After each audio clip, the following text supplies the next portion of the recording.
Okay, so while the headlines, they often focus on conflict, political drama in the Middle East, there's this other crisis simmering. Quieter, maybe, but potentially just as destabilizing in Iraq. We're talking about water, in a place historically called the land of the two rivers. I mean, those rivers, the Tigris and Euphrates, they're the lifelines, and they're struggling. So our mission today in this deep dive is to take all these sources you've gathered, articles, research notes, and really pull out the core insights. We want you to get a quick, but really thorough handle on Iraq's water crisis. It's complex, it has huge implications, and we're aiming to make sure you walk away truly informed. Absolutely. And the headline figure is, well, it's stark. Iraq is facing its lowest water reserves in over 80 years. Oh. Think about that. We've seen a drop from maybe 18 billion cubic meters just last year down to around 10 billion now. Wow, that's almost halved. Pretty much. And this isn't just, an environmental footnote you read about. This cuts deep into society, public health, food, even the basic stability of the government there. Okay, let's unpack this then. What does that actually look like on the ground?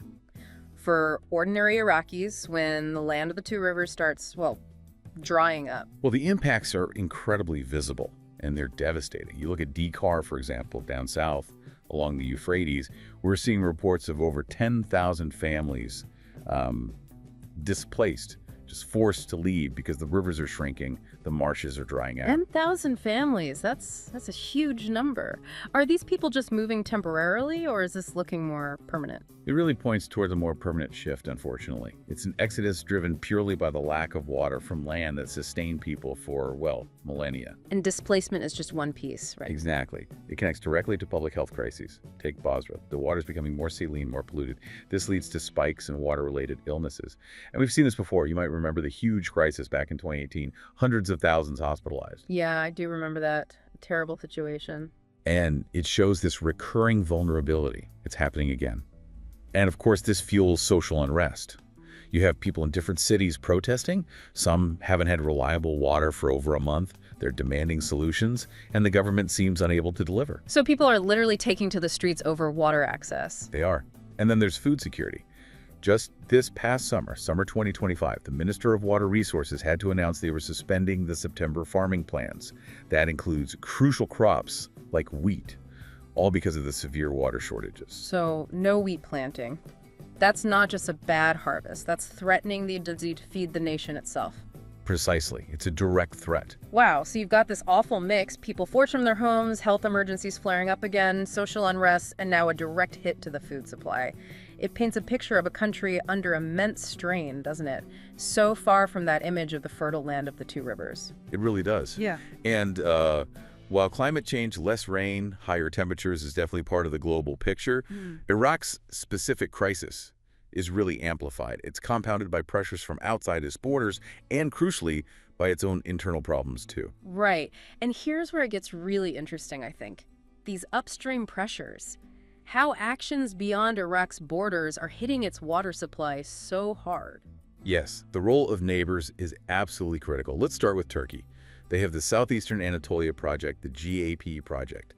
It's enormous. More than 22 major dams, 19 hydroelectric plants, primarily on the Tigris and Euphrates rivers. 22 dams. Major ones. Think of the Ataturk Dam on the Euphrates. It controls the flow significantly before the river even gets to Syria, let alone Iraq. Yeah. Then on the Tigris, there's the Ilisu Dam, completed around 2020. It's already been heavily criticized for cutting back the water reaching Iraq. And they're not stopping there. No. There's the Scissor Dam currently under construction. That's expected to reduce the available water even more. So Turkey effectively controls the tap. That's immense power, isn't it? Basically having your hand on the faucet for the countries downstream. It is. And Iran plays a major role, too. They've done a lot of, well, re-engineering of water flows. Dams, diversion projects on the rivers that feed into the Tigris from Iran, like the Sirwan, which is also called the Diyala, and the Lil Zab. Big projects like the Darien and Sardash dams.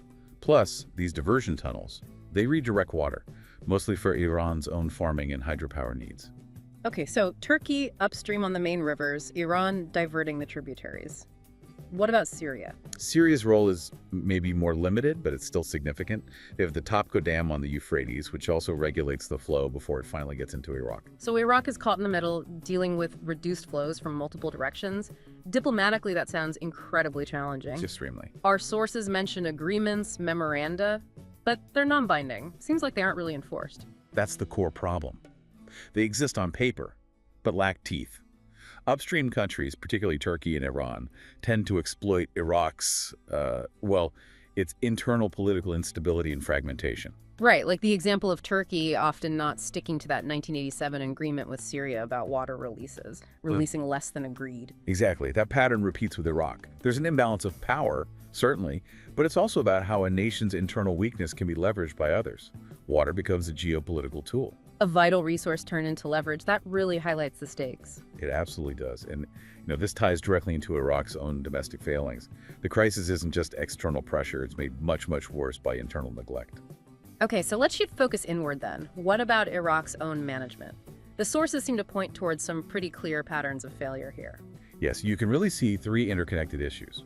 First, corruption and political meddling. Second, a real lack of policy follow-through, almost negligence. And third, just very inefficient water use. Let's start with corruption. How does that specifically impact water? Well, it cripples strategic projects. Take the Basra seawater desalination plant, a vital piece of infrastructure, right? It's faced constant delays, cost ballooning, fights over contracts, all linked to political favoritism, opaque bidding. It's not just about money being siphoned off. It stops essential work getting done. So needed projects stall or become massively expensive because of politics? Precisely. And there are even local reports suggesting that sometimes increased water releases from Turkey were sort of tied to Iraq, giving dam construction contracts to Turkish company. Wow. So the nation's water security becomes a bargaining chip in contract negotiations. It appears that way sometimes. It turns a national resource into, a bargaining chip. What does that signal for other resource-stressed nations? Is this a potential future we might see elsewhere? It's a deeply worrying precedent. It shows how internal governance failures can directly compromise national security and resource access. Think back to 2018 Ilisu Dam filling. Iraq's parliament asked for a delay. Turkey paused, but only briefly, then carried on. More recently, July 2025, there was a visit to Ankara, a promise of more water flow.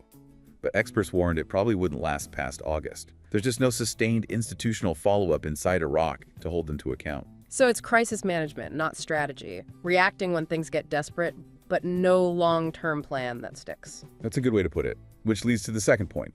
Lack of policy continuity and negligence. Action often only happens when scarcity hits crisis levels.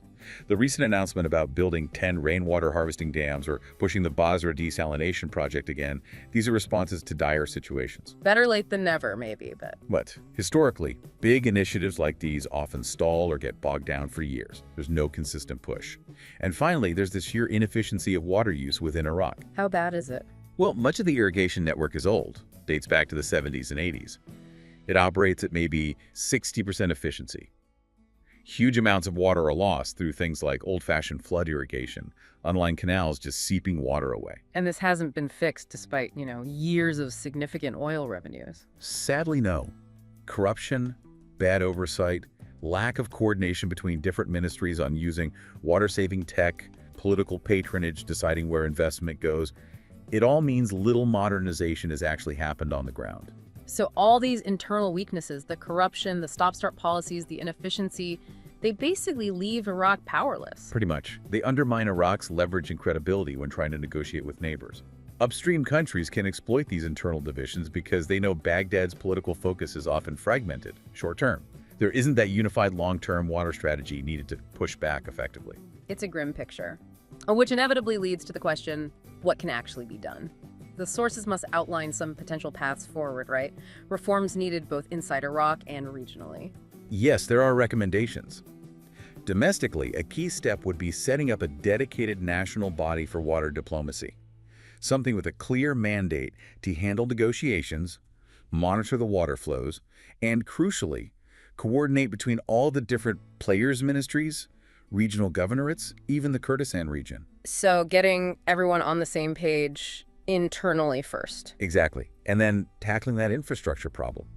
Prioritizing rehabilitation, but with transparent procurement. That's vital to curb corruption and make sure projects actually get delivered. Plus, of course, modernizing irrigation, especially for agriculture, to cut down on waste. These aren't just technical fixes, they're fundamental governance reforms. Makes sense. And what about dealing with the neighbors? How can Iraq try to negotiate more effectively given the power imbalance? Regionally, the suggestion is to bring in trusted international mediators, maybe the UN or relevant regional bodies. Someone to help facilitate binding agreements with Turkey and Iran, not just more memoranda. Binding agreements, that seems key. It is. And Iraq actually joined the UN Sweetwater Convention in 2023. It was the first Middle Eastern country to do so. That international legal framework could potentially be leveraged in negotiations. So use international law and mediation to try and level the playing field a bit. That's the idea. Yep. Look, this whole crisis, it really is more than just environmental. It's a fundamental test of governance for Iraq. If they don't act, the cost won't just be measured in cubic meters of lost water. It will be measured in lost public trust and deeper instability. So the takeaway really seems to be, yes, geography and climate are factors, but ultimately, Iraq's water future hinges on better governance. Binding deals with neighbors, getting their own house in order institutionally, and investing smartly in infrastructure. That's the path to reclaiming that land of the two rivers identity, not just through nature, but through effective management. This deep dive, it really underscores that complex web, doesn't it? Climate, geopolitics, internal governance, all tangled together, shaping Iraq's future. It's a stark reminder, I think, that sometimes the crises that unfold quietly can have the most profound impacts on people's lives and a nation's stability. Absolutely.